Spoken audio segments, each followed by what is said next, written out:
Mis padres me dijeron que no sería lo suficientemente responsable para heredar el negocio familiar, pero mi hermana sí. Así que me fui y abrí uno al lado. Hoy ellos están endeudados, me suplicaron que los ayude, les dije que sí, pero como dueño, no como socio ni familia. Mi papá siempre decía que el restaurante era el otro hijo que nunca tuvimos, pero lo decía con esa sonrisa a medias, como quien no se atreve a admitir en voz alta que uno de sus hijos de verdad no cumplió con lo que él esperaba. Y yo, que crecí viendo cómo se abría esa cortina metálica oxidada desde que tenía 5 años, que aprendí a contar cambio antes que a leer bien, y que podía identificar un pedido por el olor sin ver el ticket. Fui quien más creyó en ese negocio. Mientras mis amigas jugaban con muñecas, yo estaba en la cocina viendo cómo mi abuela preparaba el arroz a fuego lento, escuchando el ritmo de los cuchillos, el silbido de las ollas, el grito de 3 enchiladas, que rebotaba en las paredes cada sábado. Y aún así, aún después de todo eso, cuando llegó el momento de hablar de herencia, de legado, de continuar con el otro hijo, no fui yo a quien eligieron. Fue a mi hermana. Fue Carla. Ellos lo dijeron sin rodeos, una tarde después del cierre, cuando yo ya llevaba casi 10 años metida de lleno en la operación. Fue mi mamá quien soltó la frase, con la naturalidad de quien anuncia que vamos a cenar. Creemos que Carla tiene una visión más clara para el futuro del restaurante. Tú eres buena, hija, muy trabajadora, pero aún te falta madurar ciertas cosas. Yo estaba ahí, con la libreta de inventarios en la mano, todavía con olor a cebolla y a grasa en los dedos. Y les juro que no supe si reírme o arrancarle la hoja a esa libreta y metérmela en la boca para no decir una estupidez. Porque lo peor no fue que lo dijeran. Fue como lo dijeron. Como si fuera lógico. Como si de verdad no fuera descabellado entregarle todo a Carla, que apenas aparecía los domingos a tomar fotos para el Instagram del restaurante y que creía que hacer caja era lo mismo que revisar la aplicación del banco. Mi hermana, la de los tacones que no duraban ni una hora en la cocina, la que no sabía cuánto costaba un costal de arroz ni cuántas tortillas caben en una canasta. Mi hermana, la visionaria. No me ofrecieron un porcentaje. No me preguntaron si quería seguir en nómina. Ni siquiera intentaron disfrazarlo con un esto es temporal o cuando estés lista, también te incluiremos. Solo me dijeron que Carla se haría cargo, que ella tenía un plan de crecimiento y que yo podía seguir ayudando si quería, como si fuera una empleada con suerte. Ese fue el término exacto que usó mi papá cuando intentó suavizarlo después. Eres parte importante de la historia del restaurante, hija, y si decides quedarte, te aseguro que siempre tendrás un lugar con nosotros. Un lugar. Como si fuera un maldito taburete, un perchero, un letrero viejo. Me sentí como un adorno al que le tienen cariño pero que ya no encaja con la decoración nueva. Ese día no dije mucho. Asentí, cerré la libreta y les dije que necesitaba pensar. Me fui a casa con una rabia que no me cabía en el cuerpo, y esa noche no dormí. Di vueltas en la cama sintiendo que algo dentro de mí se rompía, como cuando de niña ves que alguien destroza tu juguete favorito, solo que esta vez no era un juguete, era todo lo que había construido con mis manos. No podía creer que, después de años cargando costales, limpiando grasa, cubriendo turnos de madrugada, revisando cuentas, calmando clientes molestos y resolviendo cada cagada de último minuto, ellos pudieran verme como la que ayuda. Yo había sido el puto motor y ni siquiera me vieron como parte del chasis. Carla, en cambio, les hablaba de conceptos como branding, posicionamiento y experiencia del cliente y ellos se derretían como si hubieran descubierto la fórmula mágica del éxito. Pero en el fondo, yo sabía que no era solo por sus palabras bonitas. Era porque Carla era la hija correcta, la universitaria, la que sabían mostrar con orgullo. Y yo era la que sabían esconder en la cocina. No lo voy a negar, al principio pensé en pelear. En discutir. En sacar todo lo que tenía dentro y hacerles ver el error que estaban cometiendo. Pero después entendí algo que me cambió por completo. Ellos no estaban cometiendo un error. Estaban tomando exactamente la decisión que querían tomar. Y lo hacían con plena conciencia. Así que no había nada que discutir. Si para ellos yo no era suficiente, entonces tampoco tenía sentido seguir peleando por un lugar en esa historia. Me lo habían dejado claro, el restaurante era su otro hijo, y ese hijo, para ellos, debía estar en manos de la hija que sabían mostrar. Así que me levanté, me sacudí la tristeza como pude, y empecé a planear. No desde la rabia. Desde la certeza. Porque si había algo que sabía hacer mejor que Carla, era trabajar. Y si había algo que me habían enseñado en esa cocina, aunque nunca lo quisieron admitir, era que uno se gana su lugar con las manos, no con las palabras. Así que iba a hacer exactamente eso. Pero no para demostrarles nada. No para que me miraran. No para que cambiaran de opinión. Iba a hacerlo para mí. Para construirme desde cero, sin tener que pedir permiso. Para levantar algo que fuera mío. Algo donde no necesitara aprobación, ni una falsa invitación a quedarme si quiero. Algo donde, si yo tenía que limpiar los baños, al menos serían mis baños. Y si un día el negocio se iba al carajo, sería por mis errores, no por decisiones ajenas. Porque prefiero fracasar siendo la dueña de mi historia, que ser exitosa en una donde apenas me mencionan en los créditos finales. Y así fue como decidí abrir un restaurante al lado del de ellos. Porque si ellos no creían que yo era suficiente, entonces iba a demostrarlo en el único idioma que todos entendemos, el del trabajo bien hecho. Y sí, también el del putazo directo. Porque el local que elegí estaba a 2 puertas del suyo. La otra esquina de la cuadra. Literal. Y no fue una coincidencia. Fue una declaración. Porque si ya me habían borrado del suyo, entonces ahora yo iba a escribir el mío. Completito. Con fuego, con cuchillos, con recetas que ardían como mi estómago esa noche que me dijeron que no contaba. Y si eso dolía, que doliera. Pero que doliera para algo. Porque esta vez, no iba a esperar que nadie me diera permiso. Esta vez, iba a construir todo desde las cenizas que ellos mismos encendieron. Actualización 1. Pasaron 3 meses desde aquella conversación donde, con la misma frialdad con la que uno cambia de canal, mis padres decidieron que yo no era lo suficientemente responsable como para continuar con el legado familiar. 3 meses en los que no volví a pisar su restaurante, pero tampoco me detuve a lamentarme. No tenía tiempo para eso. Después de secarme la rabia y de tragarme todo el resentimiento sin anestesia, empecé a trabajar en silencio, con la misma disciplina que ellos siempre alababan cuando era conveniente, pero que nunca quisieron ver cuando se trataba de reconocerme como algo más que la hija que resolvía emergencias. Lo primero fue buscar un local. Y aunque podría sonar como una provocación el hecho de haber elegido justo el que estaba a 2 puertas de la esquinita, en realidad fue una respuesta fría, estratégica y, ¿por qué no?, cargada de una rabia perfectamente medida. Ese local llevaba años vacío. Había sido una barbería, después una tienda de reparación de celulares y luego nada más que un espacio oscuro con olor a humedad y sueños fracasados. Nadie lo quería porque la fachada estaba jodida, la electricidad necesitaba una revisión completa, y los baños eran una especie de chiste cruel. Pero yo lo vi y supe. Supe que ahí iba a ser. No porque fuera bonito, sino porque tenía algo más importante, me daba vista directa a la gente que entraba y salía del negocio que me negaron. No por morbo, no por masoquismo. Sino porque quería aprender cada día que hacían bien, que hacían mal, y porque necesitaba que cada turno mío tuviera esa motivación silenciosa que arde cuando te menosprecian. Firmar ese contrato de arrendamiento fue como lanzarme al vacío sin paracaídas.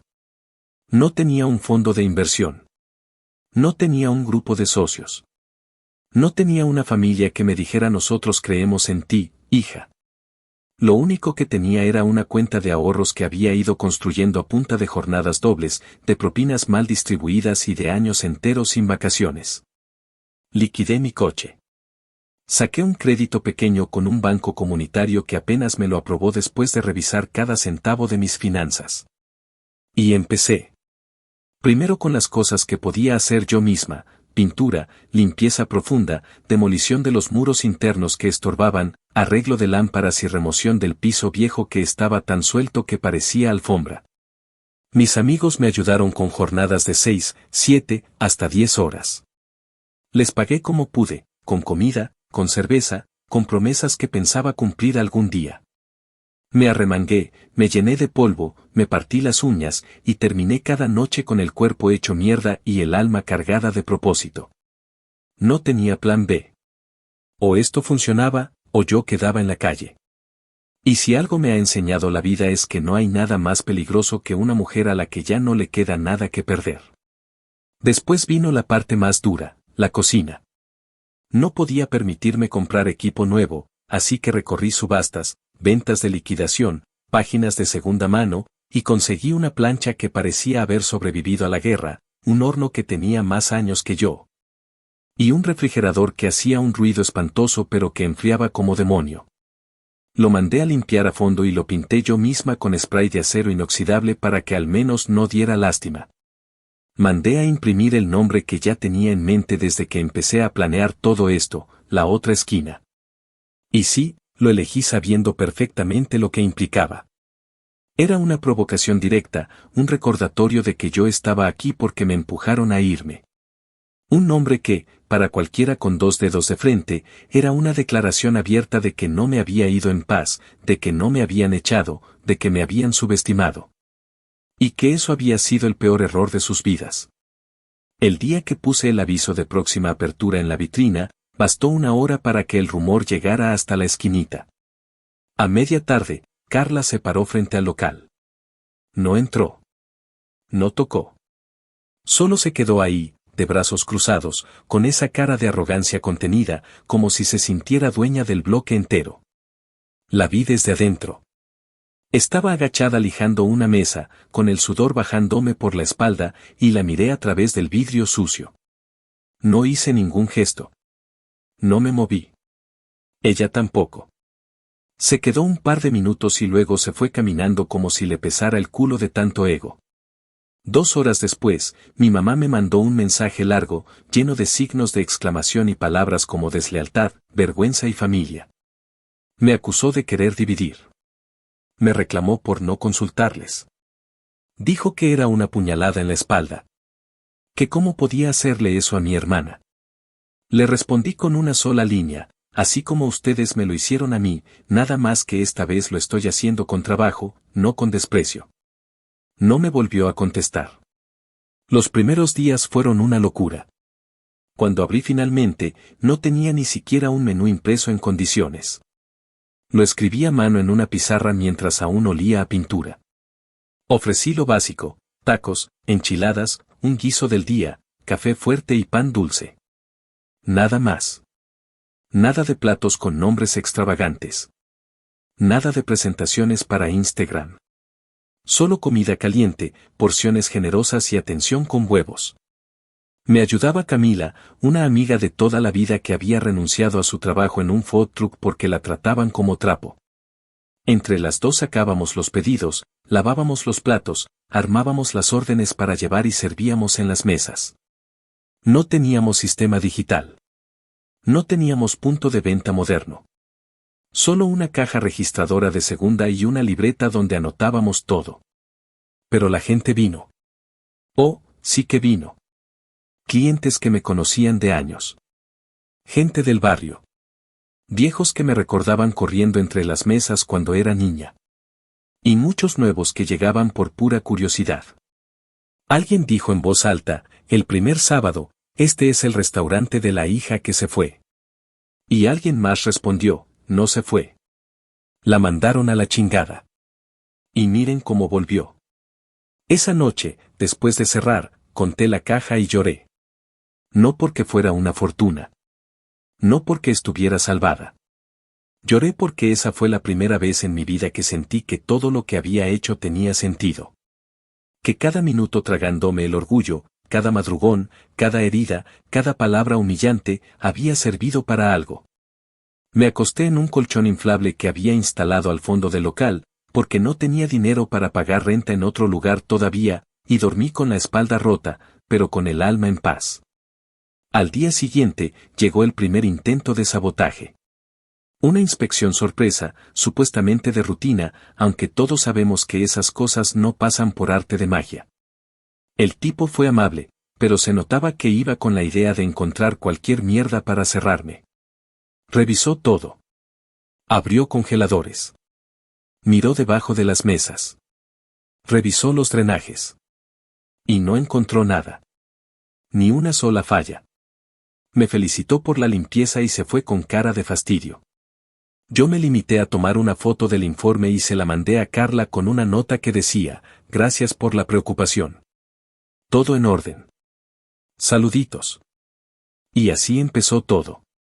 Con polvo en las manos, con grasa en el delantal, con los pies hinchados y con el corazón lleno de furia tranquila. Porque esa fue mi forma de responder. No con insultos. No con gritos. No con lágrimas públicas. Respondí como me enseñaron. Con trabajo. Con jornadas de 16 horas.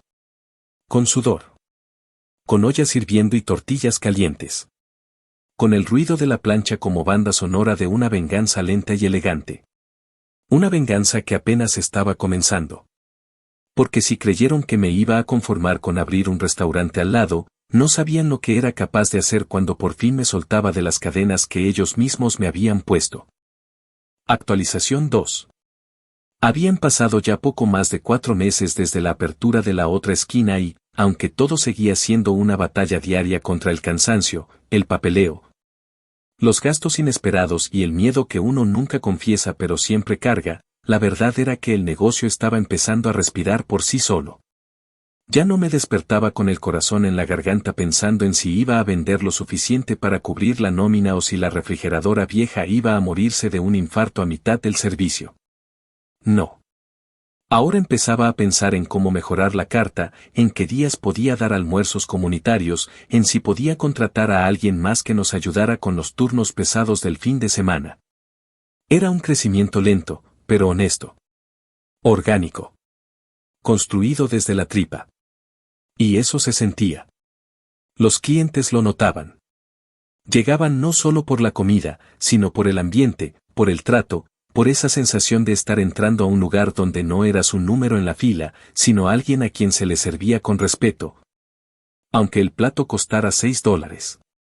Una tarde de jueves, después del almuerzo, uno de los proveedores con los que solía trabajar cuando todavía estaba en la esquinita se acercó a dejar una muestra sin que yo se lo hubiera pedido. Me dijo que le estaba yendo bien con nosotros, que los pagos eran puntuales, que el trato era claro, y que varios colegas del rubro estaban hablando de mí. Yo me reí y le dije que solo estaba haciendo lo que siempre hice, pero esta vez para mí. Fue entonces cuando él, un señor de esos que ya pasaron por todo y que no hablan por hablar, soltó algo que me dejó en seco: tus papás no han pagado las últimas entregas. Dicen que están ajustados.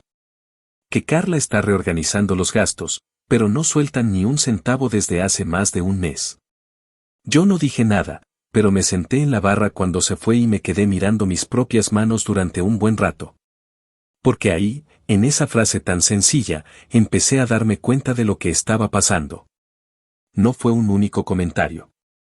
En las siguientes semanas, empecé a notar los vacíos, los pequeños detalles que hablan más que cualquier chisme. Clientes que antes iban a la esquinita y ahora venían directo a mi local. Comentarios como ya no cocinan igual allá o la atención está bien fría o los precios se fueron al carajo y ni siquiera vale la pena. También noté que habían reducido el horario de atención, que los viernes, el día más fuerte de la semana, cerraban temprano y que Carla ya ni siquiera aparecía por el lugar. Mi papá, que siempre fue de estar al pie del cañón, ahora pasaba más tiempo fumando en la puerta, mirando al vacío.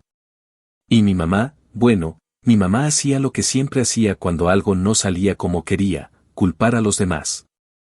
Empezó a circular la narrativa de que yo les había robado clientela, que los estaba traicionando y que solo había abierto mi restaurante para vengarme. Y aunque eso último no estaba del todo alejado de la verdad, lo cierto era que ellos se estaban saboteando solos. Un día cualquiera, mientras limpiaba la barra después del almuerzo, recibí un mensaje de una excompañera de cocina. Había trabajado conmigo años atrás, antes de que se fuera por una oferta mejor, y me escribió directo al grano: ¿tienes espacio para mí? Estoy cansada de que me paguen tarde y de que me griten cada vez que hay menos clientes. Tu hermana se volvió loca. Me quedé helada. No porque me sorprendiera lo de Carla, siempre fue más de hablar que de hacer, sino porque nunca pensé que tan rápido alguien como ella, tan preparada, tan estratégica, se hundiera en el caos. Le dije que viniera el lunes, que nos sentábamos a hablar. Y así fue como se sumó al equipo otra persona más que conocía mis tiempos, mis formas, mi carácter. En menos de una semana ya teníamos cubierto el turno que más me agotaba y por primera vez desde que abrí el negocio pude tomarme una mañana libre. Me fui a caminar, sin rumbo fijo, con un café en la mano, y terminé, sin planearlo, frente al restaurante de mis papás. Me quedé unos minutos al otro lado de la acera. Lo primero que noté fue el silencio. Ese lugar que durante toda mi infancia y juventud había sido una explosión de gritos, platos, comensales, música y movimiento, ahora parecía un negocio de pueblo fantasma. Las mesas estaban medio vacías, la cortina de la cocina no se movía, y Carla ni siquiera estaba. Solo mi papá, con el delantal sucio, limpiando las mesas como si estuviera haciendo tiempo, como si supiera que lo peor ya había empezado y no supiera cómo detenerlo. No entré. No saludé. No hice absolutamente nada. Me di la vuelta y me fui con una sensación extraña, como una mezcla entre justicia poética y tristeza profunda. Porque sí, parte de mí se alegraba. Pero otra parte, más chica y más rota, sentía que nada de esto debía haber sido así. Que si ellos hubieran querido, todo esto lo podríamos haber hecho juntos. Esa noche me escribió Carla. Sin hola, sin nada. Solo un mensaje frío, calculado, con esa energía pasivo-agresiva que siempre la ha caracterizado. Estamos al tanto de que estás contratando personal que trabajó con nosotros. Espero que no estés ofreciendo cosas que no puedas cumplir. No es ético meterte en nuestra operación así. Me quedé leyendo ese mensaje varias veces. Lo dejé en visto. No iba a gastar mi energía en contestar sandeces. Al día siguiente, uno de mis proveedores me dijo que Carla lo había llamado para preguntarle qué precios le daba yo y si podía igualárselos. Él le dijo que los precios eran los mismos, pero que conmigo no tenía que estar rogando para cobrar. Que conmigo todo era claro y puntual. Me lo contó entre risas, pero a mí no me dio risa. Me dio una mezcla de lástima y asco. Porque esa era la diferencia, yo trabajaba, ella posaba. A los pocos días, ocurrió algo que me confirmó que las cosas estaban más jodidas de lo que pensaba. Una tarde, mientras atendía en la cocina, una clienta se me acercó con el teléfono en la mano y me dijo, ¿tú sabías que en Google están diciendo que tu restaurante está infestado de ratas? Me congelé. Le pedí que me mostrara y ahí estaba. Una reseña falsa, publicada hacía apenas una hora, firmada con un nombre inventado, con una foto falsa, diciendo que vio ratones correr por la cocina y que la comida estaba llena de pelos. Era tan absurda que hasta sonaba patética.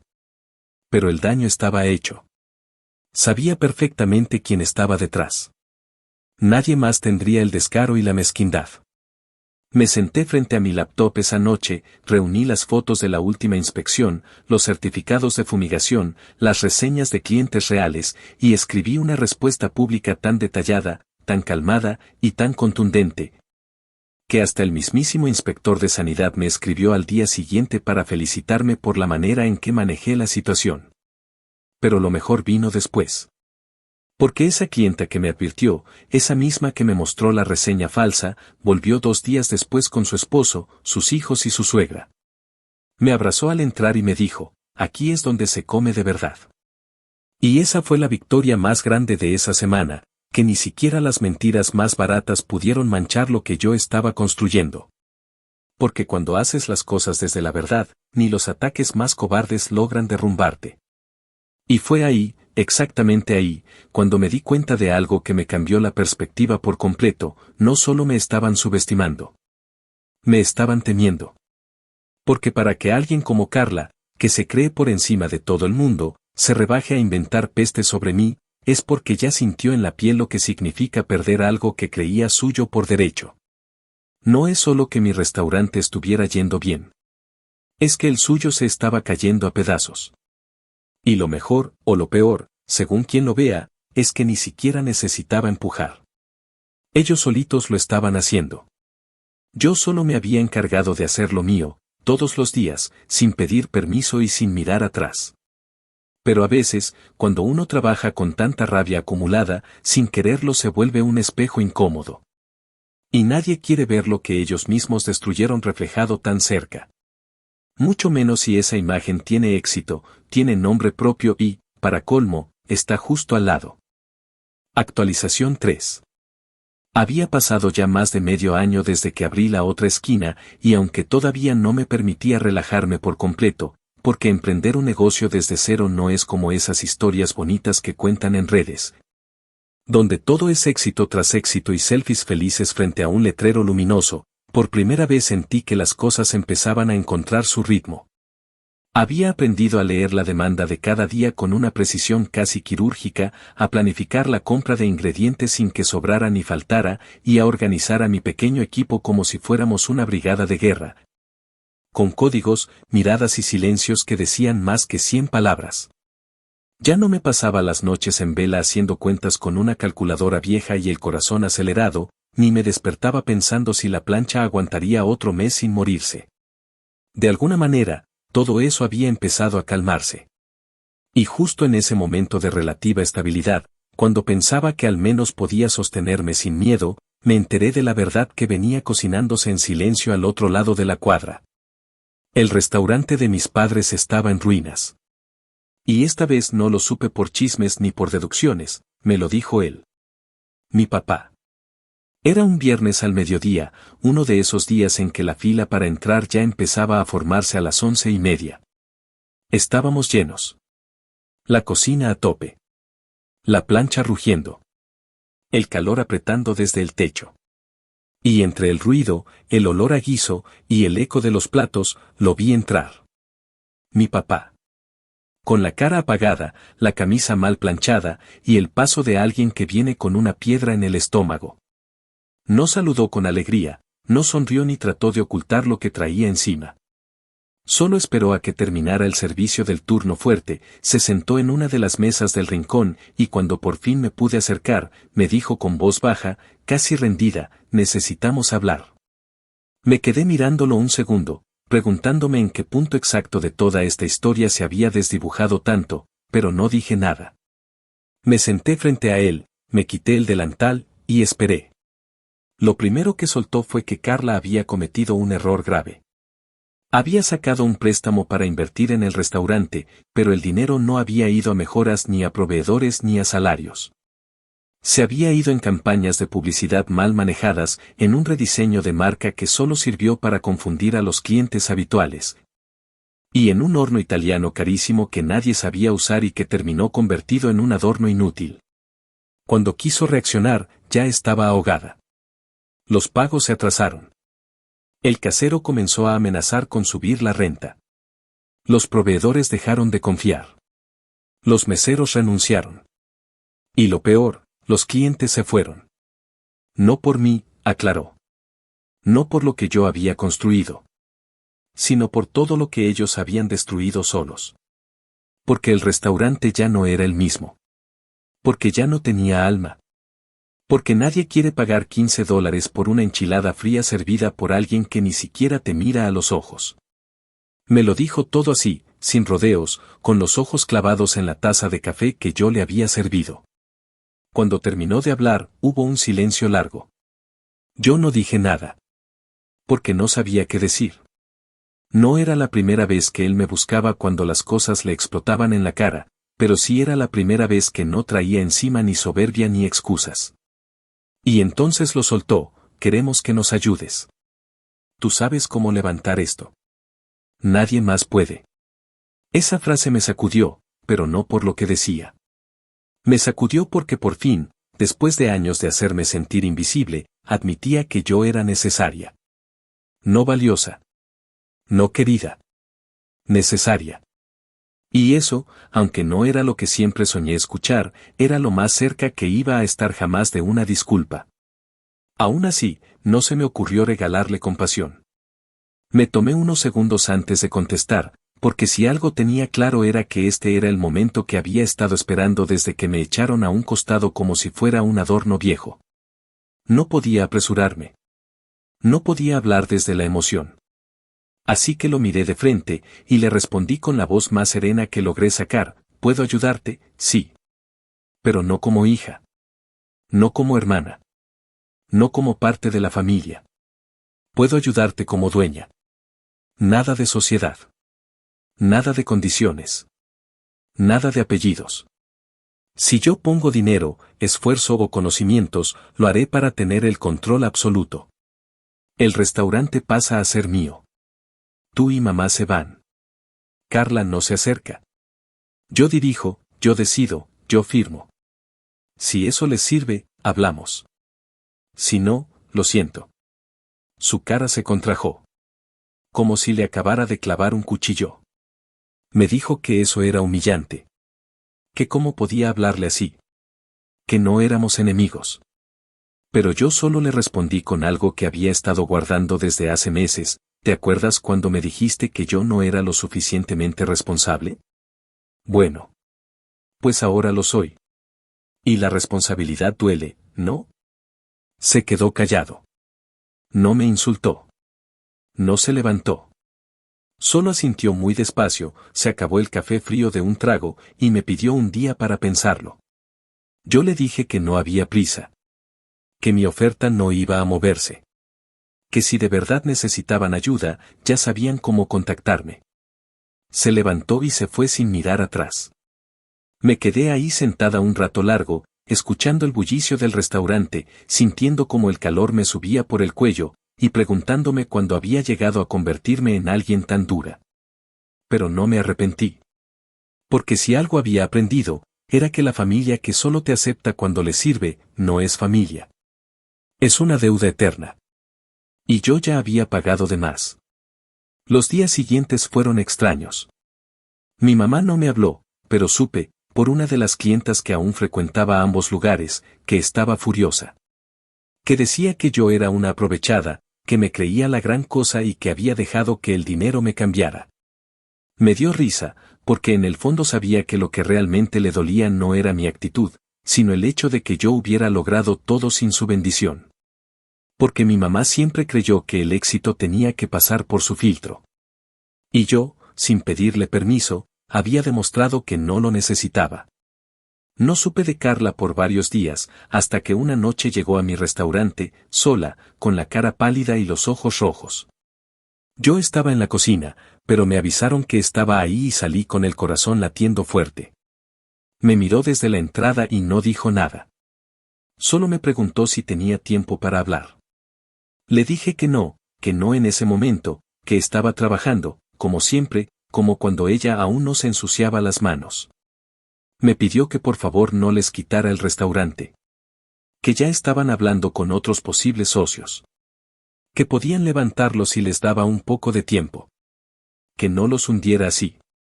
Me quedé en silencio. No por falta de palabras, sino porque no había nada que responder. Ella y yo sabíamos que ya lo habían perdido. Que el único error imperdonable fue haber creído que podían construirse sobre mi sombra. Y que ahora, la sombra era más grande que ellos. La dejé ahí parada. Volví a la cocina, terminé de emplatar los pedidos, y mientras el vapor me nublaba los lentes y el sudor me recorría la espalda, entendí que la venganza no siempre grita.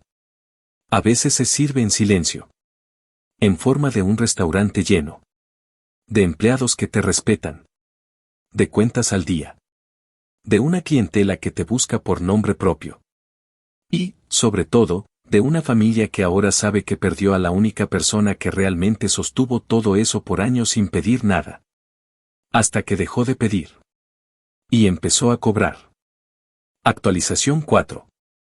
Había pasado un mes desde la última vez que hablé con mi papá, y desde aquella noche en que Carla se apareció en mi restaurante intentando salvar con súplicas lo que ya estaba más que podrido. Durante ese tiempo no volvieron a contactarme. Nada.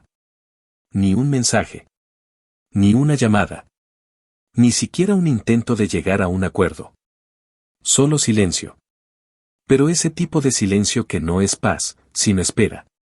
Porque yo sabía, lo sabía con una claridad incómoda, que no era resignación lo que estaban digiriendo, sino desesperación contenida. Como cuando estás viendo que el barco se hunde pero aún crees que, si nadie lo dice en voz alta, entonces quizás no pase. Y mientras ellos se aferraban a su naufragio, yo seguía remando en el mío, que cada día parecía convertirse menos en una lancha improvisada y más en un buque propio, sólido, resistente, con nombre y tripulación propia. Mi restaurante ya no era una apuesta. Era una realidad. Esa estabilidad que comenzaba a saborearse con más tranquilidad, sin embargo, no duró mucho. Porque justo cuando empecé a respirar con menos peso en el pecho, comenzaron los ataques. No los directos, no las discusiones abiertas, eso habría sido al menos respetable, sino las bajezas cobardes de quienes no tienen argumentos, pero sí resentimiento. La primera fue una oleada de reseñas falsas en Yelp y Google, todas hechas con nombres de usuarios sospechosamente nuevos, sin historial, con perfiles genéricos. Decían cosas tan absurdas como que encontraron cucarachas en el arroz, que la comida olía a podrido, que la dueña era grosera y gritaba a los clientes. No pude evitar reírme, porque hasta los insultos sonaban fabricados. Pero lo que no me dio risa fue el efecto. Porque aunque mis clientes más fieles sabían que todo era mentira, y de hecho varios me ayudaron denunciando las publicaciones y dejando comentarios positivos para contrarrestar, los nuevos sí empezaron a preguntar. Algunos llegaban con desconfianza. Otros directamente cancelaban sus reservas al último minuto. Y ahí fue cuando me di cuenta de que la envidia no solo es miserable, también es peligrosa. No tardé mucho en confirmar lo que ya sospechaba. Una chica que trabajaba en una pequeña agencia de marketing, con la que alguna vez Carla hizo un contrato para una campaña de redes, me escribió por Instagram, desde su cuenta personal, para advertirme que la misma agencia había recibido una solicitud reciente para contratar un servicio de limpieza de reputación digital. Y que el objetivo era claro, bajar la puntuación de mi restaurante, con reseñas falsas y comentarios negativos, para provocar una caída en el algoritmo de búsqueda. Me dijo que ella no estaba de acuerdo y que por eso me lo decía. Que la solicitud venía de alguien con apellido conocido. Le agradecí como si me hubiera salvado de un incendio, aunque, en el fondo, no me sorprendía nada. Sabía perfectamente de dónde venía el tiro. Y no lo negué. No fui a reclamar. No levanté un escándalo. No le grité a nadie. Solo respiré profundo, reuní a mi equipo esa misma noche, y les dije que esto iba a ponerse feo.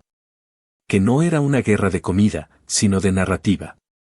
Y que la única forma de ganarla era seguir haciendo lo que hacíamos todos los días, atender bien, servir mejor, y trabajar como si el restaurante fuera lo único que teníamos en el mundo. Porque, en cierto modo, lo era. Los ataques no pararon. Incluso empecé a notar clientes falsos. Gente que venía, pedía lo más barato del menú, se sentaba con el teléfono listo para grabar cualquier error y salía corriendo a dejar un comentario negativo a los 10 minutos de salir. Hubo una noche en que uno de ellos me provocó directamente, me dijo con voz fuerte que nunca había probado algo tan asqueroso y que si eso era lo mejor que tenía para ofrecer, entonces debía cerrar de una vez. Todos en el restaurante se quedaron en silencio.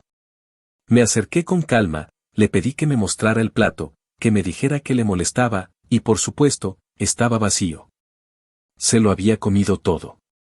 Le pregunté si quería que le devolviera su dinero, y cuando dijo que sí, se lo entregué en billetes exactos, sin discutir.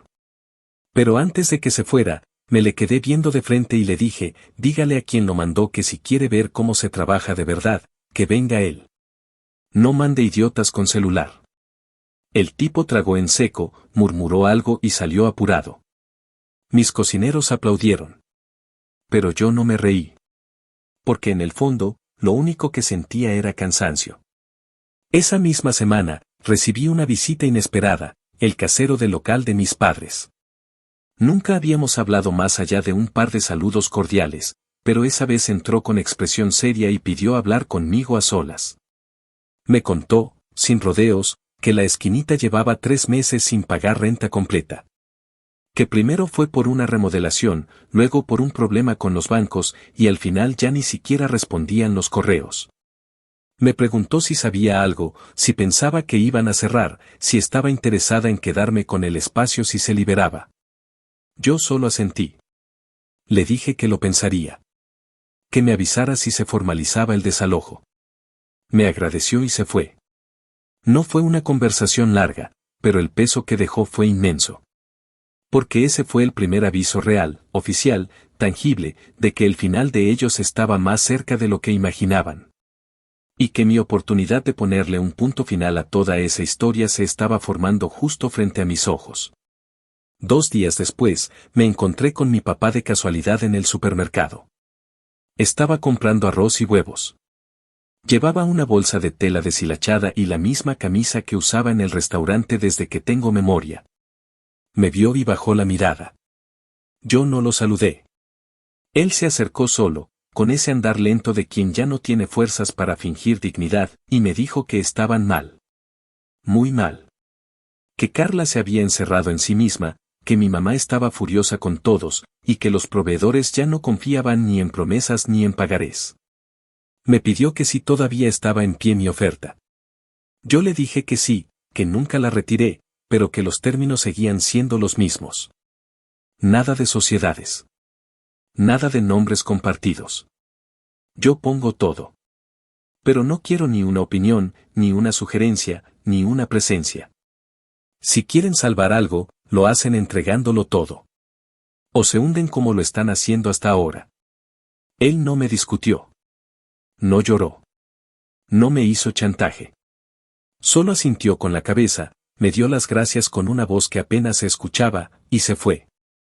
Esa noche me senté frente a mi computadora y redacté los términos de compra. Claros. Fríos. Legales. Incluían el traspaso total del nombre, la venta de los activos, la cesión de clientela y la renuncia explícita de mis padres y de Carla a cualquier participación o beneficio futuro. También incluía una cláusula que prohibía abrir otro restaurante bajo el mismo giro en los siguientes 5 años en un radio de 8 kilómetros. No era venganza. Era protección. Porque no iba a permitir que usaran lo que quedaba de su nombre para intentar renacer y volver a dañarme. Imprimí todo. Lo firmé.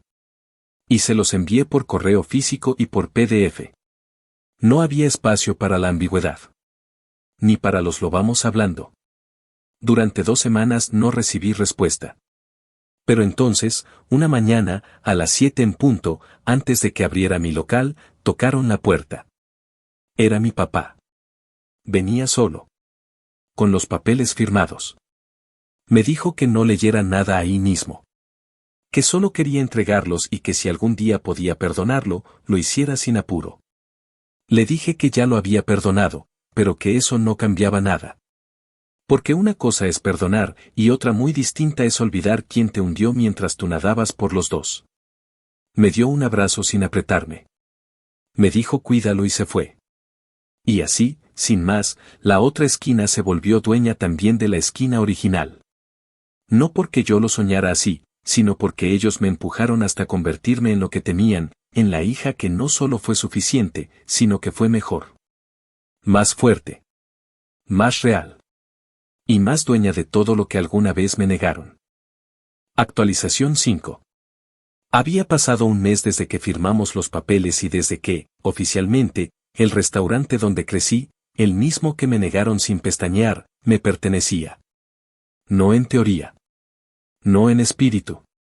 Me pertenecía legalmente, con firma, sellos notariales, y el silencio doloroso de una familia que supo, demasiado tarde, que había apostado todo al caballo equivocado. Cuando entré por primera vez con las llaves en la mano, lo hice sola. No llevé a nadie. Ni a mis empleados, ni a mis amigos, ni a ningún proveedor. Solo yo. Caminé desde la entrada hasta la cocina como si cada paso removiera capas enteras de historia, recuerdos y resentimientos que se habían ido acumulando ahí durante años. El lugar estaba más deteriorado de lo que me habían dicho. La pintura se estaba cayendo, las mesas estaban rayadas, y el olor a aceite viejo y desesperanza era tan espeso que parecía pegárseme a la piel. No me sorprendió. Porque cuando dejas que el ego dirija un negocio, no importa cuánto lo perfumes, termina oliendo a derrota. Me senté en la misma mesa donde solía hacer cuentas cuando tenía 20 y nadie me consideraba parte de las decisiones. La misma donde mi madre una vez me dijo que la experiencia no se mide por cuántas veces limpias una plancha, sino por saber cuándo delegar. Esa frase me había quemado por dentro durante años, y ahora me sonaba como una broma barata. Porque si algo había hecho Carla era delegar hasta las ganas de trabajar, y eso había sido justo lo que destruyó lo que alguna vez tuvo futuro. Saqué mi cuaderno viejo, ese que aún tenía las esquinas dobladas y manchas de grasa de cuando hacía inventario sin computadora, y escribí ahí mismo lo que iba a hacer con ese espacio. Nada de remodelaciones caras. Nada de reinauguraciones con globos ni fotógrafos. Nada de discursos con moñitos de falsa humildad. Lo que iba a hacer era reconstruirlo desde abajo. No para honrar el legado familiar, como sé que muchos esperaban. Iba a reconstruirlo para demostrar que no se trataba del apellido, ni del nombre del local, ni de ninguna maldita receta secreta. Se trataba del trabajo. Y esta vez, el trabajo iba a tener mi nombre por todas partes. Durante las primeras semanas mantuve el local cerrado al público. Lo que hice fue usarlo como cocina de apoyo para mi otro restaurante, como espacio de entrenamiento para los nuevos empleados, y como punto de distribución para las órdenes grandes que venían creciendo cada semana. Convertí el almacén trasero, ese que durante años me tocó ordenar sin reconocimiento, en una oficina real, con un escritorio digno, un calendario, una pizarra de control de gastos, y mi silla. No la de la hija que ayuda. Mi silla. De dueña. A cada proveedor que entraba, le repetía lo mismo, esta es la misma dirección, pero el negocio es otro. Aquí ya no se promete. Aquí se paga. Y ellos lo sabían. Lo sentían. Me miraban distinto. No como una sucesora con apellido heredado, sino como alguien que, después de haberse comido todas las humillaciones posibles, ahora tenía la sartén por el mango. Con el paso de los días, fui notando algo que me dolía más de lo que quería admitir, la gente no extrañaba a mi familia. Algunos clientes pasaban y preguntaban con curiosidad si ya estaba abierto otra vez, y cuando les contaba el cambio, apenas decían qué bueno, y seguían su camino. Me di cuenta de que, al final, el cariño que creí que tenían por mi madre o por Carla era una fachada. Lo que de verdad importaba era cómo los hacía sentir cuando cruzaban la puerta. Y eso nunca fue su fuerte. Era el mío. Así que, cuando decidí reabrir finalmente ese local, no lo hice con el nombre original. No lo hice como La Esquinita, ni como La Otra Esquina 2. Lo abrí con un nuevo nombre que solo decía Casa de Barrio. Porque eso era lo que yo había aprendido a construir, no un restaurante de familia, sino un lugar que se sintiera como comunidad. Sin jerarquías falsas. Sin nombres de papel. Solo comida, respeto y trabajo. El día de la reapertura, el letrero nuevo ya estaba colgado, el interior limpio, pintado con colores cálidos. Con sillas nuevas que no hacían ruido al arrastrarse y lámparas que no parpadeaban como si estuvieran pidiendo auxilio. La cocina relucía. El menú era una mezcla de lo que yo había aprendido ahí desde niña, combinado con lo que descubrí cuando empecé mi propio camino. No borré todo. No me interesaba fingir que no había pasado nada. Conservé algunos platillos clásicos, no por nostalgia, sino porque eran buenos. Pero los volví míos. Les cambié ingredientes, los reestructuré, les quité ese tono pretencioso que Carla había impuesto cuando quiso hacer del restaurante una marca boutique para gente que ni siquiera sabía pronunciar mole. Y ese día, mientras la gente entraba por primera vez y miraba alrededor, algunos con reconocimiento, otros con sorpresa, yo estuve todo el tiempo en la cocina, oliendo la salsa, controlando los tiempos. Y escuchando los comentarios que se colaban por la puerta. Ahora sí huele como antes. Está más bonito que nunca. Se nota que hay otra mano aquí. Al final de ese primer día, cerré la caja y vi los números. No era la mayor venta del mes. Pero sí la más significativa. Porque ese local que una vez fue la insignia de quienes me despreciaron, ahora era la prueba viva de que el trabajo, cuando se hace con amor y sin adornos, puede sostener lo que otros abandonaron por soberbia. Y mientras contaba billete por billete, me senté en la silla de mi nueva oficina, encendí el ventilador y me permití por primera vez algo que no me había dejado hacer en mucho tiempo, llorar. Pero no como víctima. No como la hija excluida. Lloré como la mujer que sobrevivió a un destierro emocional, a una traición que no necesitó cuchillos para cortarla, a un rechazo que dolía más porque venía de sangre. Lloré como quien, después de años de remar contracorriente, por fin tocó tierra firme y se da cuenta de que lo logró sola. Días después, mi madre apareció sin avisar. Llegó en un momento de poco movimiento, con una bolsa en la mano y los ojos llenos de esa rabia callada que tanto la había definido toda la vida. Me pidió hablar. Le dije que si quería un café, que se sentara como cliente. Me dijo que no venía a discutir. Que venía a entender por qué lo había hecho así. Porque los humillé comprando el local, porque no había conservado el nombre, porque los había borrado de su propia historia. Me le quedé viendo un buen rato. Y sin levantar la voz, le dije, porque cuando ustedes me sacaron de esta historia, no les tembló la mano. No pensaron en cómo me dolía. No pensaron en cómo era limpiar mesas a las 11 de la noche y que luego me dijeran que no era lo suficientemente madura. Ustedes me negaron un lugar aquí. Yo solo lo recuperé. Y lo construí a mi manera. Ahora es mío. Por fin. Y si eso te duele, entonces al menos ya sabes cómo me sentí yo todo este tiempo. No dijo nada. Se levantó. Me dejó la bolsa en la barra, nunca la abrí, ni me interesó qué había adentro, y se fue. No volvió. Desde entonces, no han pisado más el restaurante. No me han escrito. No me han llamado. De Carla no he vuelto a saber nada, más allá de rumores sueltos que dicen que se mudó a otra ciudad y que intenta empezar de nuevo en el sector inmobiliario. Mi papá, según me contaron, trabaja medio tiempo descargando cajas en un centro de distribución. No me alegra saberlo, pero tampoco me apena. Porque cada quien carga con lo que sembró.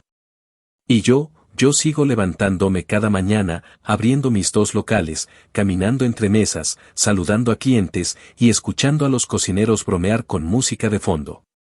Ahora soy la jefa que siempre quise tener. Y si algo me queda claro, es que cuando te dicen que no eres suficiente, a veces no te están descalificando. Te están empujando sin querer al lugar donde, por fin, dejas de pedir permiso para ser dueña de tu propia historia. Actualización final. Habían pasado ya casi 2 años desde aquella tarde donde, con una mezcla de orgullo, rencor y justicia merecida, recibí las llaves del restaurante que me negaron con tanto desdén.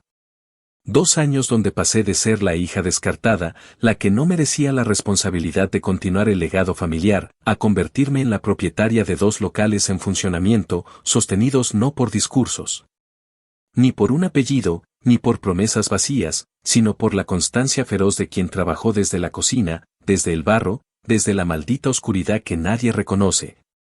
Y construyó una estructura que ya no necesitaba validación de nadie. Mi vida no era perfecta. No tenía tiempo para vacaciones, mis manos seguían con callos, y muchas noches me dolía la espalda como si llevara encima todos los años que pasé sin que nadie me diera un maldito descanso. Pero por primera vez, todo lo que tenía delante, todo lo que respiraba, olía, dirigía y cobraba, era mío. Por derecho. Por esfuerzo. Por haber aguantado cuando cualquiera se habría ido. La dinámica con mis padres seguía siendo prácticamente nula. No se acercaban, no llamaban, no preguntaban. Mi madre alguna vez mandó una carta escrita a mano que decía que esperaba que, con el tiempo, pudiera reconocer que todo lo hicieron pensando en lo mejor para mí. Ni siquiera la terminé de leer.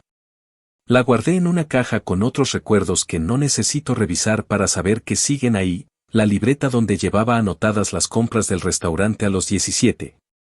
Las primeras nóminas que hice sin errores cuando tenía apenas 20, y la lista de ideas de mejora que alguna vez le mostré a Carla y que terminó en el cesto de basura sin siquiera abrirse.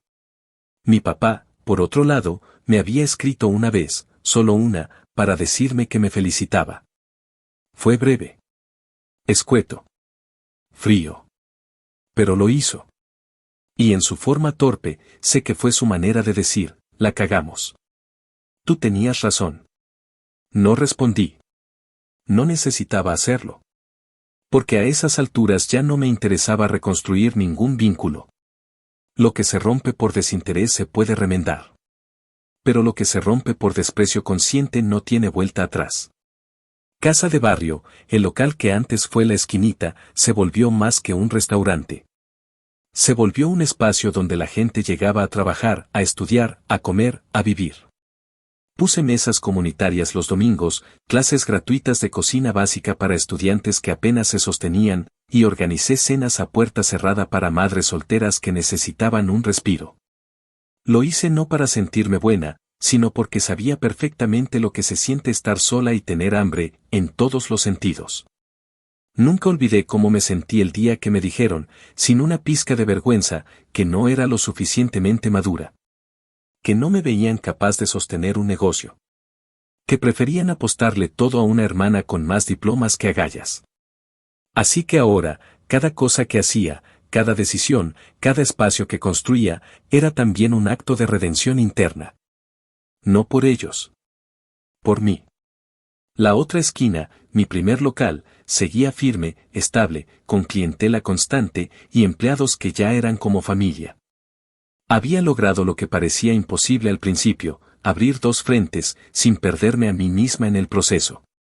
La mayoría del personal original seguía conmigo.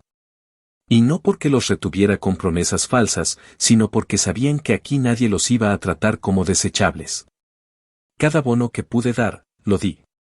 Cada cumpleaños, cada mejora en la cocina, cada herramienta nueva, se celebraba como lo que era, una pequeña victoria en medio de un sistema que a veces solo premia a los que pisan cabezas. Yo no pisé a nadie. Me saqué a los que me empujaron. Y eso era distinto. Un día cualquiera, durante una mañana lenta de martes, entró una mujer mayor, de caminar lento, ropa bien planchada y mirada pesada. Era una clienta nueva, al menos para mí. Pidió café, se sentó junto a la ventana y estuvo más de una hora viendo el movimiento del lugar, como si estuviera evaluando algo que no lograba nombrar. Al final, me llamó. Me acerqué, como lo hago siempre que hay tiempo y calma, y me preguntó, «Tú eres la dueña, ¿verdad?» Le respondí que sí. Me dio la mano, y con una voz pausada, me dijo, «Tu nombre estaba en boca de todos hace un año. Pensaban que ibas a arruinarlo todo. Pero no solo no lo arruinaste, lo hiciste mejor. Tu restaurante huele a verdad. Eso no se compra». Me agradeció y se fue. No la volví a ver. Pero esas palabras se me quedaron clavadas en el pecho por semanas. Porque era justo eso. Lo que yo había hecho no era abrir un local. Era recuperar mi nombre. Mi historia. Mi versión de la familia. Una sin traiciones disfrazadas de decisiones difíciles. Una donde yo podía elegir quién se sentaba en mi mesa. No me volví millonaria. Ni famosa. Ni un caso de éxito viral en redes sociales. Pero logré algo que nunca me imaginé, que cada cosa que construí tuviera cimientos propios. Sin deudas emocionales. Sin favores pendientes. Sin permisos. Un día, mientras revisaba la caja al final de la jornada, vi a uno de los nuevos empleados, un chico joven, callado, trabajador, de esos que lo dan todo en silencio, quedarse unos minutos extra para limpiar la cafetera. Me acerqué y le dije que podía irse, que yo lo terminaba. Me miró con cara de extrañeza y dijo, «No, jefa. Aquí uno termina lo que empieza». Es su forma, ¿no? Me reí bajito. Porque sí. Era mi forma. Esa que nadie quiso ver cuando más necesitaba que me miraran. A veces me preguntan si me arrepiento de algo. Si no habría sido mejor haber dialogado más, haber esperado mi momento, haber evitado el conflicto familiar. Y siempre respondo lo mismo, arrepentirse es para quien cree que tuvo otra opción. Yo no la tuve. Cuando me dijeron que no era suficiente, me empujaron hacia el borde de una montaña. Yo solo decidí que si iba a caer, al menos iba a aprender a volar en el proceso. Y así fue. Volé con el estómago revuelto, con las manos rotas, con el miedo pegado en la espalda. Pero volé. Hasta convertirme en la dueña de todo lo que una vez me negaron. Y si eso no es justicia, entonces no sé qué lo es.